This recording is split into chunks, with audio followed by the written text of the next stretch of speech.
Michael Kollo from Evolved Reasoning, welcome to the Growth Symposium. Oh, thank you very much. Could you expand on what ChatGPT is? Wow. Okay, so ChatGPT is an algorithm. It's a class of large language model, and it's essentially a really, really good algorithm at manipulating language. So it's got a lot of people using it to essentially transform language from shorter to longer, from formal to informal, to answer questions and those kinds of things. And what sort of impact do you think this could have on financial services, or where are the potential uses within financial services? So there's a myriad or a huge range of different kinds of uses in financial services. Everything from the transformation of financial information. So if you think about financial reporting, if you think about for just financial data forecasting, client servicing, HR, compliance, essentially anything that involves communication with language. So it kind of touches many, many different elements of this industry. And this is only an initial iteration, isn't it? Where does this sit on like the growth within AI and machine learning or language models? So it's an incredibly fast-moving field. ChatGPT came on the scene but 4 months ago in November of last year.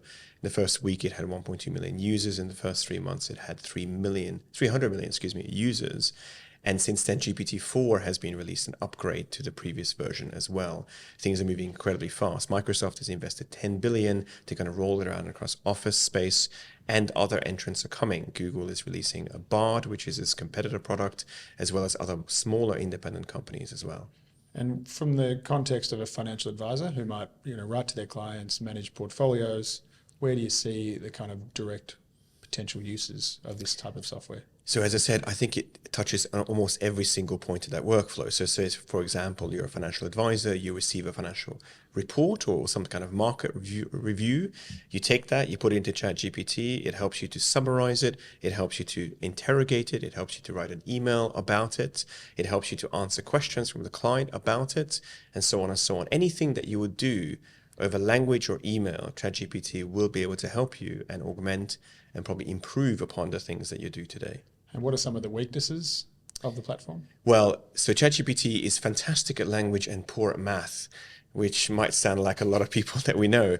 But what's interesting about it is that it's just as certain about all the answers it gives you. So even when it says 2 + 2 is 5, it does that without blinking and tells you it's absolutely certainly true. And then you tell it it's being false, and of course it apologizes. So it should be used with caution with regards to any kind of quantitative or mathematical equation, but should be used with a fair degree of certainty for anything that relates to language. And are we all going to lose our jobs because of it?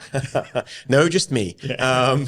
No, I don't believe that we're going to lose our jobs. The estimates currently sit at somewhere between 6 to 7% of the workforce that essentially will be improved, or in terms of augmentation, the tasks that they are doing, which basically means that we should see freeing up of time from more mundane tasks to better kinds of tasks. For certain kinds of industries, however, things like copywriters, marketing, or people whose job it is entirely to produce written content or to review it, there will be enormous efficiencies that will be gained, which means that smaller teams will be able to accomplish a lot more. So if you're sitting in a financial advisor's office today, how would you suggest an advisor even get started? Well, if I was doing that, first of all, I would look across my client list and I would think to myself, how can I double that client list from 100 to 200? Then I would go to ChatGPT login. I would create a login for free, and I would create another one on my, for example, Google accounts, and I would start to experiment with how I can scale my business using this kind of technology to write emails more efficiently, to contact my clients more efficiently, even to provide suggestions for advice to my clients in a hyper-tailored way using this technology. Could it write an SOA? Yes. And last question would be, is it a fad, or is this set to stick around and become part of everyday life? It's a great question. Like all technologies that come to market, there's a fair amount of hype that we all kind of aware of. We've seen AI hype before. We've seen big promises and less delivery. I think in this particular case, there is a fair amount of hype as well, but the underlying technology is nothing short of remarkable. As somebody who's been in this space for some time, I've seen the cycles come and go. I do believe this is a very new paradigm, and it will only get better because the biggest players in town of Google, Meta, and Microsoft are heavily invested in this stuff. So they will continue to improve the models and push it out into tools that we'll all have access to.